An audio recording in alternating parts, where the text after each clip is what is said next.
Soccer Show. John Hayes, Danny Brams. Cheers to you, my friend. We're outside on the patio at Elizabeth Parlor Room at Hooligans FC. We're going to be here for a watch party on Thursday night for the next League's Cup match. But first, I want to know from you, Danny, what are you drinking? My brother, I'm drinking so this is a Protagonist. It was described by Patrick the bartender as a light lager, but it looks more like a Pilsner to me. It does look, as a Pilsner connoisseur, you know that by now. If you listen to the show, I've got a Sugar Creek Pils here. You're drinking a Pilsner yourself, yeah. And exactly. Yours looks lighter than mine. Right, exactly. Yeah, this is not a lager. Yeah. I know lagers, and you, sir, are not a lager, but it's fine. It's delicious. Love Protagonist. Remember, we had an epic post-game party one time at Protagonist. Yes. Yeah, it was fun. Oh, yeah. Great time. Can't forget that. Yeah. Protagonist pizza, what I'll say is, it might not be the best pizza in Charlotte, but you can get the biggest slice or the biggest pie that you can get in this entire city. Yeah. So if you're looking for a novelty item, go down there, get some beer, and get the biggest pizza you've ever seen. Hits the spot. It does. On the right, in the right frame of mind, it hits the spot. It does. And you know what else hit the spot? The 4-1 win on Saturday night at the Keep. An awesome opportunity for us to have a night out with the club, enjoy it, and shout out to the anonymous dad for hooking us up with a vault experience.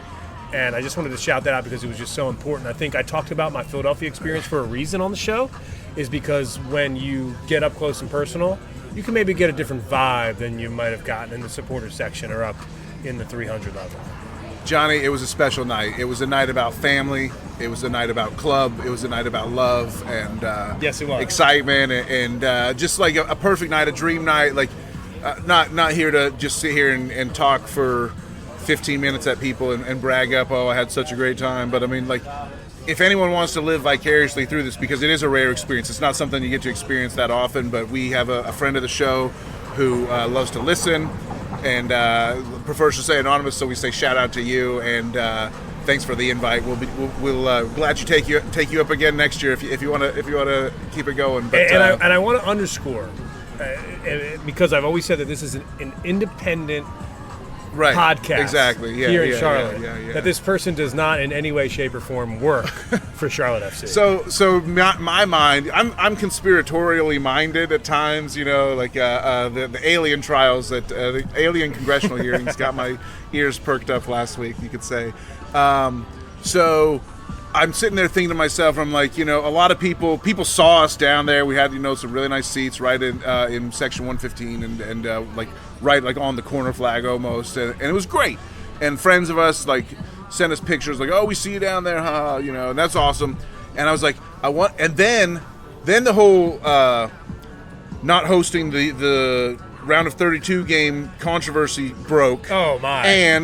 And we're going to talk about that. That's due up in the episode. We're going to talk about the match first, but that's due up later this episode. We got a special discussion planned for that. And you and I both felt shitty about it at first, but then both tried to say, okay, hey, let's spin this. Let's accept. Let's understand what the club is trying to say here about how hard it was to schedule this, etc. And so then my mind starts worrying, and I'm like, are people going to say that the club bought off the Charlotte Soccer Show? Sent them to the vault, the night that they're going to announce this horrible thing that they had to have seen coming, at least 24 hours in advance. I'm like, did they bring us to the vault so that we would spin it positive? Do we have that much influence? I don't know. I actually think that this should be discussed on Capitol Hill. I think there's enough evidence here. Yeah, exactly. What do they call it? Is this happenstance or is there actually a conspiracy here? I mean, there's a lot of things. I don't believe in conspiracies, but I do believe in coincidences. I don't know if I said that quote right, but there's a lot of smoke. I'm not sure how much fire is there, but Yeah, but we had such a great time, so shout out to the anonymous dad. And I want to get into the issue off the top of the show in regards to Charlotte FC hosting a game in Frisco, Texas instead of at the Keep on Thursday night, where it would have been Thirsty Thursday, and damn, we would have had a good time there supporting this club in the round of 32 against Cruz Azul. I want to get into that, but first I tweeted out from our Twitter account, from our X account, at For the Crown Baby, Can I still say baby. Twitter? I'm going to still say Twitter for now. We'll see. Okay, we'll see how it plays out. I tweeted from @ForTheCrownBaby. I said, it's a loaded show. There's so many topics to discuss. Sure. We're talking about the stadium issue, of course. We're talking about Leagues Cup. We're talking about the match on Saturday night. And we're also going to talk about Zelarayan, a massive signing, Danny. Just shockwaves through MLS. This is so. If you're a fan of global football, global soccer, and let's say you follow Liverpool, or let's say you follow PSG, and you've seen all these. You say you follow Real Madrid, you've seen Benzema. Say you follow Celtic, you've seen Jota, you've seen all these big names. N'Golo Kante, one of the most famous football players on earth. So you've seen all these big names go to Saudi. Well, the Saudi swoop, hashtag Saudi swoop. The Saudi swoop finally came for MLS. The former league MVP and some say still the best player. I would not say he's the best, but he's among the best. Lucas Zelarayan gone to Saudi. I don't know. We're taping this before Columbus's match tonight, and I don't know if he's even going to be playing. I don't think he will be. Yeah, I don't think so. I highly doubt that he will. So I asked the TFOS at our Twitter account. I said, what do you most want to hear us discuss? And I thought that Zachary Branham, he chimed in, and I thought he asked what was to me a very, very interesting question. He asks us, what are your top 5 Beyonce songs? I love it. What a great question. What an apropos question. Are you putting this to me right now? Am I supposed to answer this? I don't expect you to have a top 5. I don't have a top 5. I can give you. Let's see if I can do a top 5 live. And let's see if okay, go for it. All right, number 1, Crazy in Love. Done. Love By the way, trumpets. Crazy in Love, 20 years ago. 20 years ago, 2003. I love Crazy in Love. I'm a Crazy in Love guy. What can I say? That's my number 1. I'm old. 20 years ago, a lot of things have happened in the last 20 years. Number 2, let's go with Single Ladies. Single Ladies. The song that inspired a dance craze. I remember when I first started dating my most recent ex. 2008. Yeah. Single Ladies. Yeah, she one of the ways she wooed me back in the day was she had the whole Beyonce Single Ladies dance. So we'll go with that for number 2. Number 3 is a song that I don't know that well, but I always sing the chorus to piss off my daughter, which is Halo. So if there's a Halo thing, if you know what a Halo is, a Halo charger, you know what a Halo mobile battery is? It's a thing you can order online. I only see the Halo over Ben Bender's head. So a Halo is a thing that will charge. It's like you charge the Halo, and the Halo can jumpstart your car. The Halo is a flashlight. If the power goes out, the Halo will charge your phone from 0 to 100 in a couple minutes. It'll absolve your sins. Right, exactly. So when I need the Halo, some guy just crashed a bike in front of us here on Elizabeth Street. Sorry, that threw me off there. But he played it off very cool. He played off I hope nobody saw that, but 20 people saw it.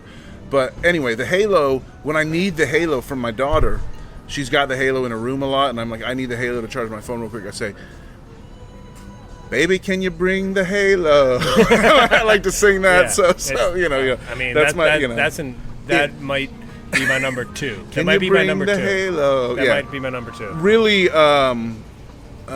probably pisses her off more than anything. It's one of the things that's most annoying that I do. Number 4 would be the song about Becky with the good hair. I think that was kind of a revolutionary song. I don't know it that well. And then number 5.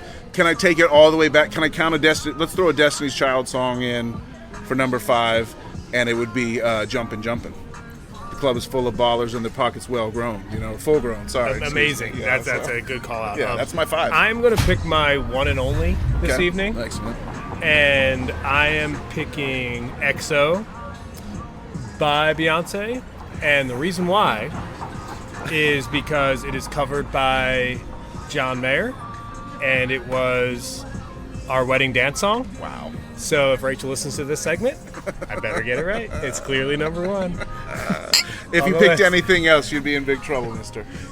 So I appreciate the TFOS for coming in and really helping us get down to the bottom. Zachary really asking the tough questions. I feel like we are now calibrated and our thoughts are focused. Our thoughts are focused. They are. But there's also been some other really good suggestions from the TFOS. This is just one extra note about the Beyonce situation. Soccer Sheet says also the fact that the Charlotte FC players can't name Beyonce songs.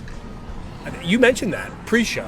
Yeah, I saw Soccer Sheet's the one who asked a few of the post-game players. And that's why I mentioned 2003 is the year that 20 came years out. ago, and that they asked a lot. A lot of the guys that were doing post-game interviews were either young players or foreign players or both. So I think Andrew Privet was one of the ones who couldn't name a Beyonce song, said he didn't really listen to Beyonce. I respect Sam for asking the question. Very smart. Loved seeing Privet getting up close and personal with a Penn Stater was nice. Yeah. So we're gonna hear. I think we're gonna hear an alternate perspective. I think a lot of people are very upset about this whole Beyonce thing, but we have a discussion planned for later in this show that it kind of clears the air. Kind of makes it's not really a discussion if you really think about it. It's a new segment on the show called At the Bar. Belly up to the bar. Belly up to the bar. Yeah, we're going to have that segment later in the show with the debut of a new guest here on the podcast. We'll hang out from that. Shout out to Ash Hammer for checking in, Michael Volak, James Paul Perez as well. Evan Hitch chimes in. Like the TFOS crew is here. Michael wanted to talk about the Vault. The Vault, we definitely, I think, hit on that. Ash Hamrick, I think it was a really good question, Danny. He says, is this the redemption of Lattanzio, or will he fall flat on his face when we get back to the league, excuse me? So whatever happens, the next loss, even if we lose by some miraculous individual effort that just nobody could stop, or if we just get completely unlucky, or if a ref a ref's horrible call forces us to lose, whatever happens will be interpreted as Lattanzio falling flat on his face, as Ash puts it, because this is a reactionary roller coaster fan base. Everything that happens with the Charlotte FC fan base is either the greatest thing in the world or the end of the world, and I'm here for it. We're a young club. Let's go. I don't know. That's not a criticism, by the way. That's a feature, not a bug. So it's no beef, but it's of course, if we lose again, everyone's going to say Lattanzio fell on his face, and if we win, everyone's going to say he's completely redeemed. Redeemer. If you watched Righteous Gemstones series finale this past weekend, you saw the great climax of the scene with the Redeemer monster truck. So, is Christian Lattanzio redeemed? I wouldn't mind seeing him drive a monster truck all over the fake grass at Bank of America Stadium. How about this?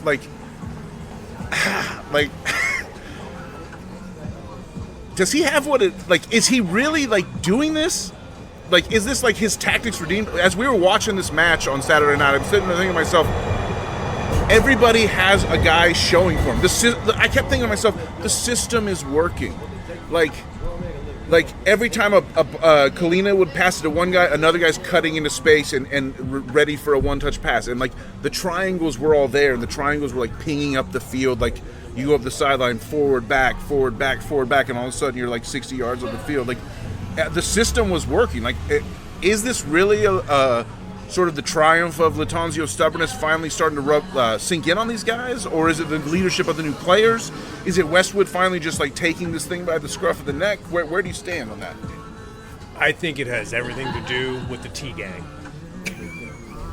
I think the T-Gang are the folks that were able to identify class and leadership coming into this club in a position of dire need. Mm-hmm. A player that can play in the middle of the pitch and connect the defense to the attacking players. We never have had that before. Someone who's in a leadership role to get that job done, and you can just see it happen right in front of our faces on Saturday night. And whether this is Christian Lattanzio's success or not, I guess at the end of the day, I don't really care, because I will tell you this, on the list of people that stood out to me Saturday night, Lattanzio's maybe 20th. Right. Like he's so right. far down the list of what I thought was a difference maker on Right. Saturday. Like it was easy to pick that team. I agree with that. Yeah.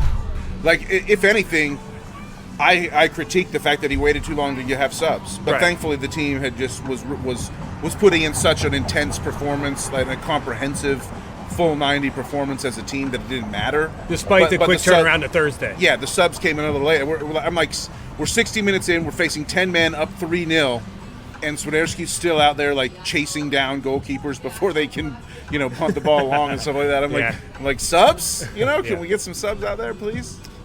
JPP chimes in, he says, run back the same starting 11? I would put Vargas in for Miram. I thought Miram was a little off the pace on Saturday night. In the Texas Heat, I'd start Kerwin. But other than that, I would start the same. It's almost like you've heard someone say that before. Vargas not Vargas. Miram was poor on Saturday night. There's no doubt about that. You could tell he was off the pace early, picked up a yellow card for himself. He's lucky that he didn't have a red card in that match, and it was long overdue. Right, yeah, there was a spot where he should have had a red. I vaguely remember that. It's a little bit fuzzy memories. So shout out, you mentioned Justin Miram, and this is where I start to digress briefly on a quick vault story for Volak, so Volak can live vicariously through us. It was awesome being in the vault. Obviously, you're up close and personal. You get complimentary food and drink. There's catering that's really good. I had some nice snacks and whatnot. Got to bring my daughter. You brought your wife. I brought my daughter. We made it a family affair. I thought that was really, really also helped to make it special. Yes. And we saw Bridget and her daughter there. They had actually they were not through the same hookup that we got, but they had their own hookup. So it was interesting that there was another family aspect there. Well, it was because it was a cup night. It was a cup night. It was just a cup night. It was cup magic. The right people were where they should have through been. The building, right? Exactly. So there was cup magic flowing through the building, wasn't there? Even though I agree with you that it was not Miram's best night, he was struggling to capture that cup magic that we talk about. I still love Justin Miram, and I still am part of the Miram fan club. Yeah. Shout out to Brett Live, and I will throw my deuces up for anything. So Miram subs out, right? And we're there. We're thankfully right there in the front row. Miram subs out, and he does the thing where he walks off at the halfway line on the opposite side of the pitch from the benches. So he makes the long walk all the way around both corner flags. He's got to walk around he's got to circumnavigate half the pitch, around the thing. So I see this is happening. I see the number 22 go out on the sub board, and I see Justin duck off to the side. I'm like, oh, he's about to make the long walk, and I'm like, I got to do it. So I jumped out of my seat and I rushed down. I'm like, hopefully no security guards yell at me, but I stood right up against the barrier and I put through the deuces, and I was like, Justin, throw your fucking twos up, man. Justin, seriously. You did it. And even though he was probably weirded out by that more than anything, he did kind of look at me and be like, yeah, gave me a little point. Justin's a fan. He loves the fans. So hopefully he felt the appreciation, and hopefully everybody felt the appreciation. And he knows it's for the crown, baby. Exactly. He's one of the many Charlotte FC players who have used our catchphrase innocuously on post-game videos. So, yeah, shout out to you, Justin, for that. Come on the show. Yes. Right. And we're working on getting a Charlotte FC player on the show. And if I were you, I would expect that to happen. There's rumblings pretty soon. Marcus Castro chimes in. TFOS. Marcus asks, "Does Copetti have a place in this team?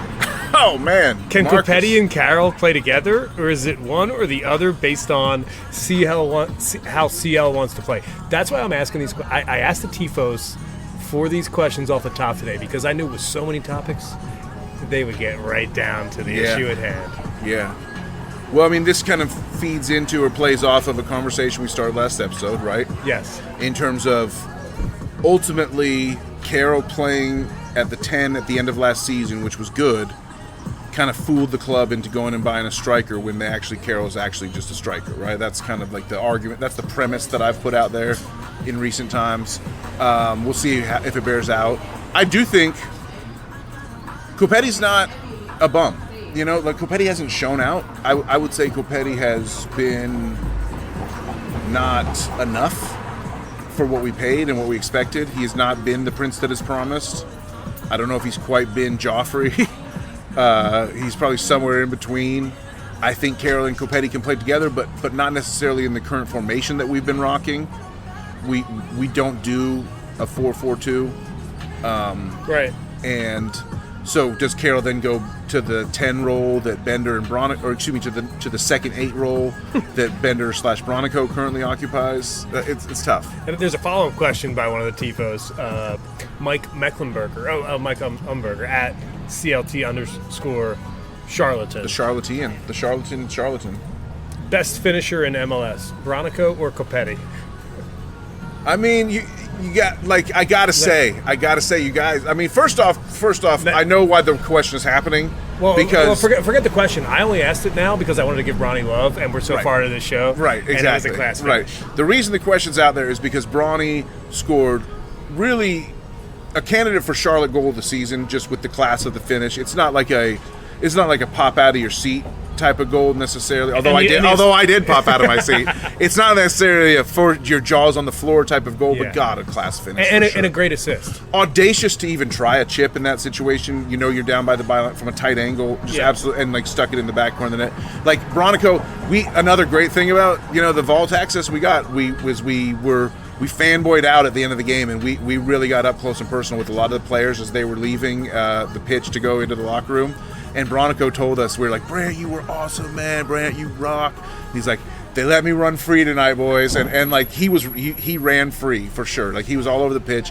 Not only his goal, not only his beautiful cross to Carroll that should have been an assist, but it was unfortunately headed right at the keeper. But his ball winning that got us the Arfield goal was off of a Bronico winning the ball back up high up the pitch, and then Carroll feeding on Scotty. So like Bronico, like we always talk about a Bronico masterclass, and sometimes I'll admit maybe we're a little too generous with that because we love Bronny, but like that was like the definition. It's been coming of a Bronny masterclass. That was as good as it's been coming, right?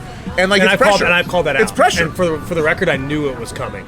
You see what I know it was coming. There's so many people in this fan base that want to act like Brant Bronico isn't somebody that should be starting regularly, isn't somebody that should have minutes. But I've been calling out for weeks now that he's on the edge of having really, really great performances in this squad, and there's a reason why he plays in Christian Lattanzio's starting 11. And what we saw was finally a goal to put the exclamation on that point that I've been trying to make on this show for weeks. And I know Brant is somebody in the fan base that people love, right? He's and that's because he's a good person. Right. It's because after the match... Right. And he's one of our own.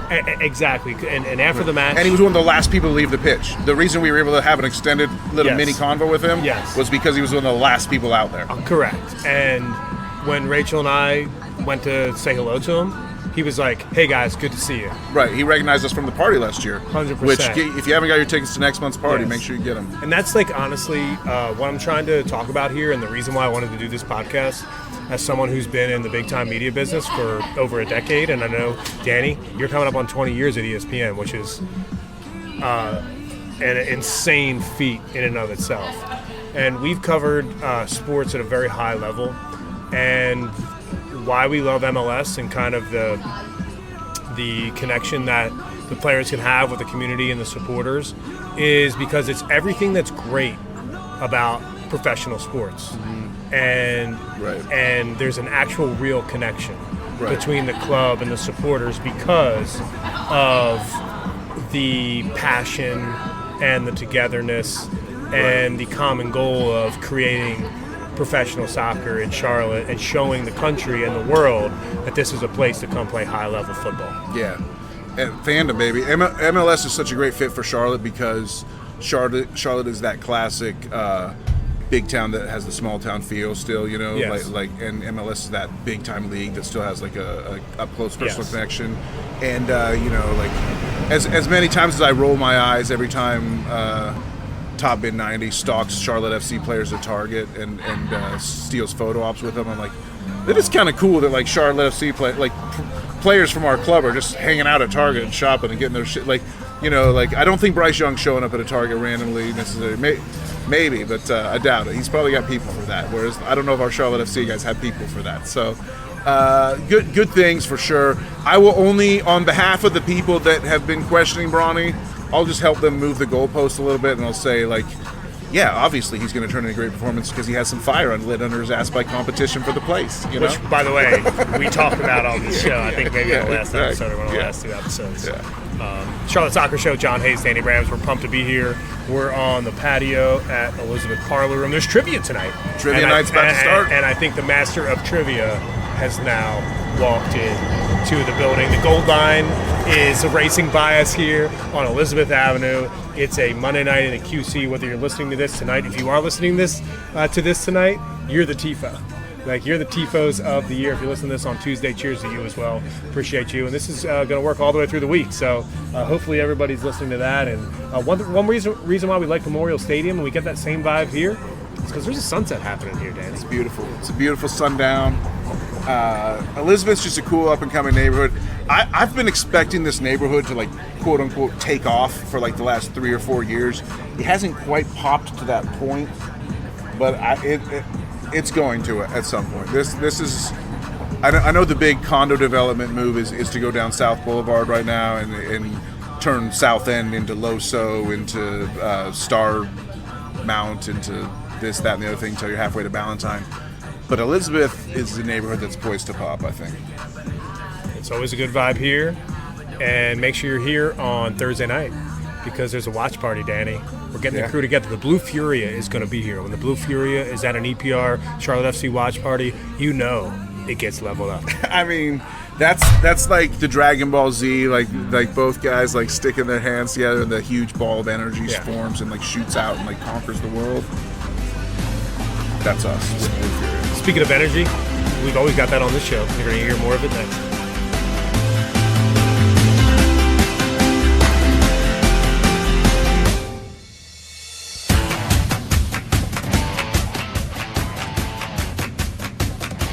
Okay, Danny, the question is, like, is it legitimate that Charlotte FC has to play a home game on the road, or is it just a straight away game? So this is, John, this is where it comes down to mentality. This is where it comes down to, like, how do we want to frame this? Because there's what you want there's, if I can quote Marlowe from The Wire, you want it to be one way, but it's the other way. You know what I'm saying? Like, we may think that, we deserve to host. We're the group winners. We should be hosting. This game should be at the Fortress. How the hell? Why are we going down to Texas? And that's all true and valid and horrible, but it doesn't help. It doesn't change anything. So what do we need to do? We need to get into business trip, road game mentality. We need to treat this like a road game. It doesn't matter what the bracket says about who is the host. We need to live in reality. There's no alternative facts on this. Like, if anyone's been hanging out with me lately, you've heard my rants about big problem of society lately is one of the biggest, like, overarching problems in our entire American culture is this sort of, like, everyone living in different realities. I'm here to tell you what the reality is for Charlotte FC. Okay, please tell me my reality. We're going to Texas to play a road match in a hostile environment against one of the biggest, most popular clubs in the history of an entire country, Mexico, in Liga MX. And Cruz Azul is going to have a huge fan base north of the border, stateside, that's going to show up and show out. And this is a chance, they're going to see this as a chance to take over Toyota Stadium. I pointed this out on Twitter earlier today. I just have to say this, right? You're building this up. But I've been looking at the Liga MX standings. Cruz Azul is dead last. Right, but it's only but go back to the previous season.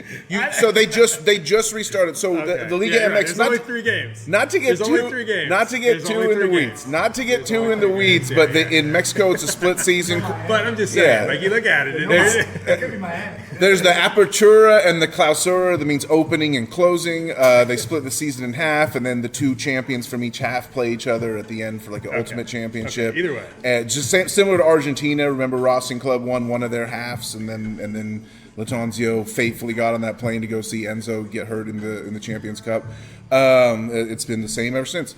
So regardless, Cruz Azul is a tough matchup. What I'm saying is it's a hostile environment. We have to put a road game, business trip mentality on as fans, as players, as coaches. I hope everybody in this club understands the time for bitching about our circumstances is over. It's been over. It was pretty much, to be honest. So did you see that picture Did you see the picture on social that went around of the post-game locker room celebration? Everyone's happy. Guys are flexing. Huge smiles on almost every single player's face. And Great photo. I know it's just a snapshot. It's a moment in time, so who knows like what was really happening if you had a video of this moment. But the picture they chose to post, everyone's happy, save like with a giant smile on their face, save for Karol Swiderski, who's like staring dead-eyed into the camera, like, get me back out there for 90 more minutes. I'll go score some more goals. Like he is setting the tone, I hope, and like letting everybody know that this is a road game. We need to be all business, and we haven't achieved anything by winning this group. Like, are we going to hang a banner? Do we hang the banner for Leagues Cup 2023 South 4 champions, group winners? I don't think so. So let's go win a few knockout games and prove something. Because me and people that are optimistic, we all want to feel like that this is a new club and like things have changed with this club and we're out here. We've won 2 games in a row. It's time. We're winners now, and let's go prove it. I got to say, this is a positive approach, and I think I'm rubbing off on you, Danny, because this is good vibes. This is good vibes on the show. Cheers to that. And cheers to a new recording location. We're at the bar at EPR. Elizabeth Parlor Room. Haven't recorded up here at the bar yet. Been waiting to record at the bar. We can finally do it tonight. And we wanted to bring a special guest on the show. Patrick, the bartender, is here. And, hello. Patrick's officially on the show. What we need to ask is, we were having a conversation pre-show. Yeah. And we said, Charlotte FC, they can't host. And everyone has their own conspiracy theories or assumptions and presumptions about why. We need to bring your wisdom onto the show. Okay. Because we said Beyonce is here and she's taking up the stadium for a week. Sure, as she should. Because, I mean, at the end of the day, yes, I am a supporter of Charlotte FC. I do love that club, but the Beehive is bigger. Let's be very clear. Yeah. I am dating and very much so in love with a Beehive member. Well, congratulations. So much so that I spent a substantial amount of money on a ticket for her to go by herself. So you bought your girl a ticket to Beyonce when the tickets went on sale last year, and you're not even going yourself. No, not at all. Not in it's the best purchase I've ever had in my life. So not only is he dropping wisdom on the show in regards to like why this shouldn't really be a big deal for anyone in a relationship, especially some guys listening to the show, he's giving astute advice as well. And that's why, Patrick, we wanted to bring you on the show. Buy the ticket. Yes. It's worth it. Yes. And it's one of those things, everybody. My wife, and you know, she said, well, Charlotte FC, Beyonce, it's not even a debate. It's not close. Not at all. Right. Like there are levels to this shit, and you know, gotta level up. Right. You gotta level up. You gotta level up. That's always a theme on in this world that we inhabit. And let me tell you, like, I'm in this like positive bubble. I'm like fully drunk on Charlotte FC Kool-Aid. I got the blue fever.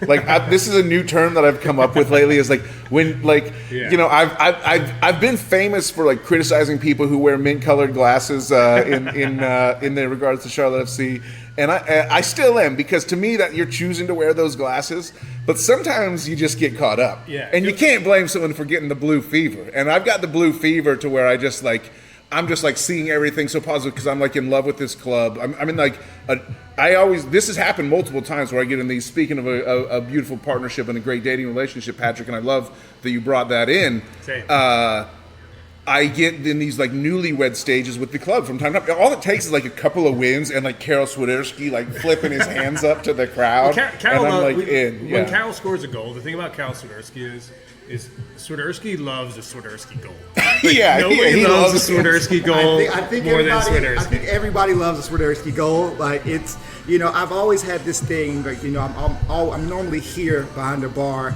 you know, watching the game, sound on, big screen, everything like that, rooting and everything. And you know, one thing I always say is we're not a first half team, we're not a second half team, we're a one half team. And that last, you don't know which one it's going to be. You really don't know which one it's going to be.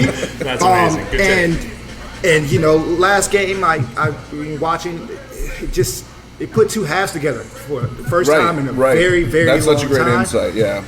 And just to build on that, especially being away, I think that's something that they can actually like grow on and just use that momentum to go into that tough environment. I have to say something about that. Because I was talking to you before we started recording, and I talked about our experience on Saturday night, how we were down in the vault and we had this like really intimate first half experience. I had a full game experience with the club, and Charlotte has a 3-0 lead at halftime, and Ashley Westwood comes walking up through the tunnel area to where they get back into their locker rooms, and there's 2 bars there, and you can hang out, and you can just basically, give a shout to the players if you want. It's not a crowded area, and by the way, it's like an awesome improvement to Bank of America Stadium, because we went down to Atlanta, and Atlanta's version of that is like epic on the field level access. But anyway, Ashley Westwood comes stomping down the tunnel back to the locker room, and he's screaming, "Second half, we fight again!" And I'm like, Jesus, dude. Yeah. Like, you're up to, I'm like, I literally was like, whoa, bro. Like, that really caught me off guard. How many times have you seen it? That he was like, 2-0 up, Yeah. 2 time. If that's what- 2 time. Like, like how many times have we seen it? Like, it's Oh put my both goodness. halves together. the fact that he did that was insane to me. If that's what he's saying in the tunnel, imagining what he's saying when they get behind the closed doors in the locker room, like he's in front of fans screaming at guys, like he's screaming at them about something that's 20 minutes away. He's like, "You motherfuckers, in 20 minutes you better be ready to go again, or else," and they were.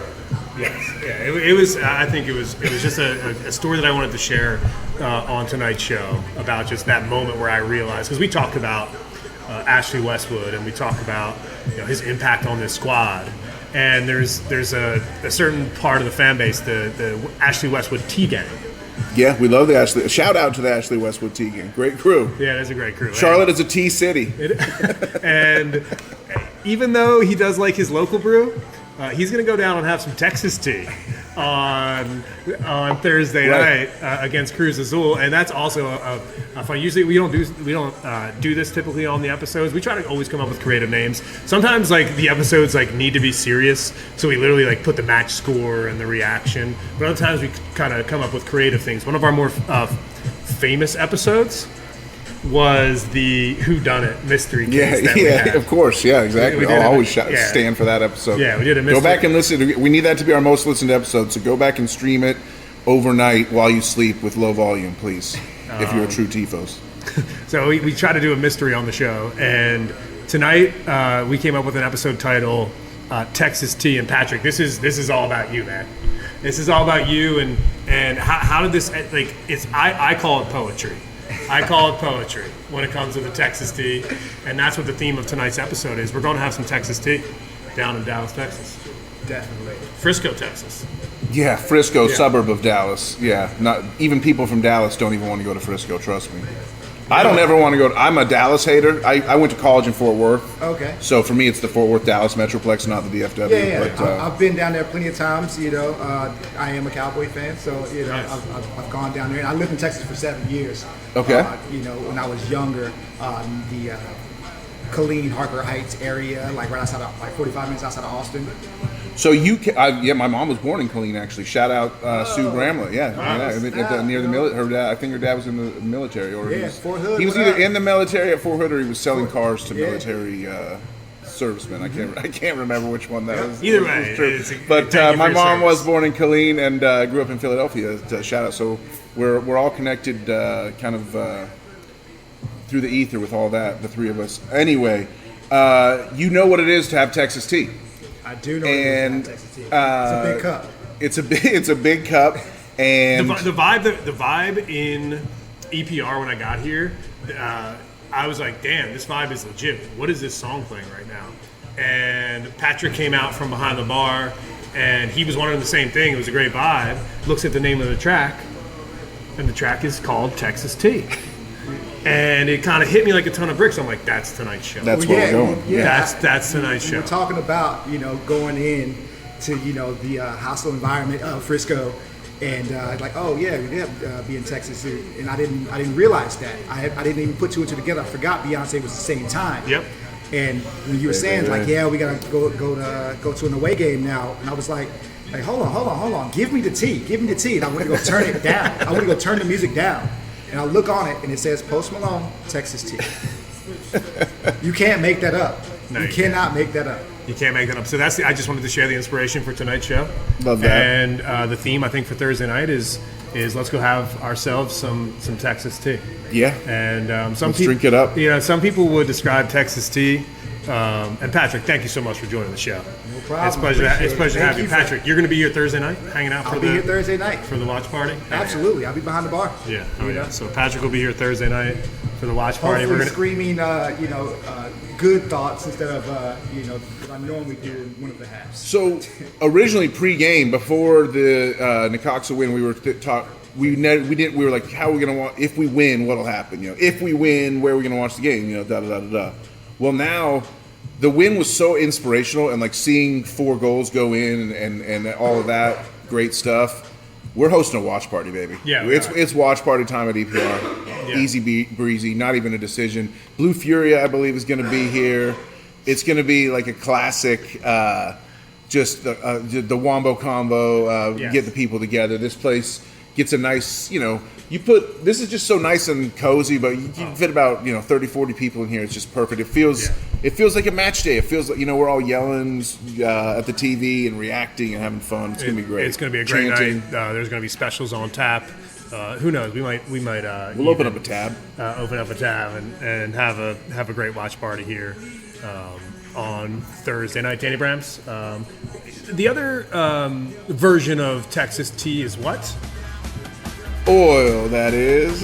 Black gold. That's the old Beverly Hillbillies song goes. We're going to talk about that next.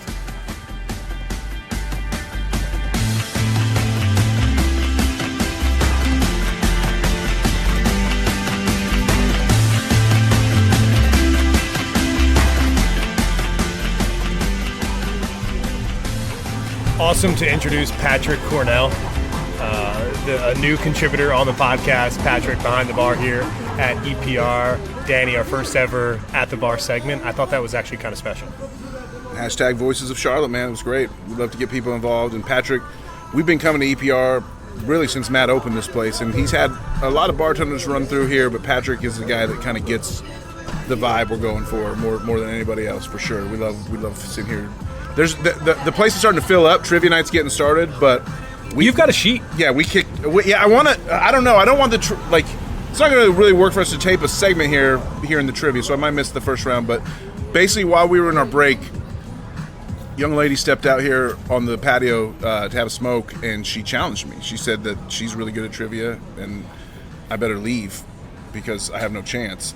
And she wants to win by default, and I took that as a challenge. So now I might stick around for trivia after we're done taping. Yeah, we'll 2 versus 1. Yeah. So we want to do a quick final segment, and what that segment is going to be is just a really quick, easy summation of what the vibe is going into Thursday night against Cruz Azul. Right? And the reason why is because I want to hear your prediction. I want to hear exactly what you think can happen, because at the end of all this conversation, there's still a match to play. Right? So let's just get down to it and talk about what your expectations are. I jokingly mentioned after 3 games played on the Liga MX table that they are dead last. But we both know that they're better than that. Do you think that the odds are ever in Charlotte FC's favor, or is this going to be another crash out of a cup competition? I like our chances. Man. What can I say? Cruz Azul, tough opponent.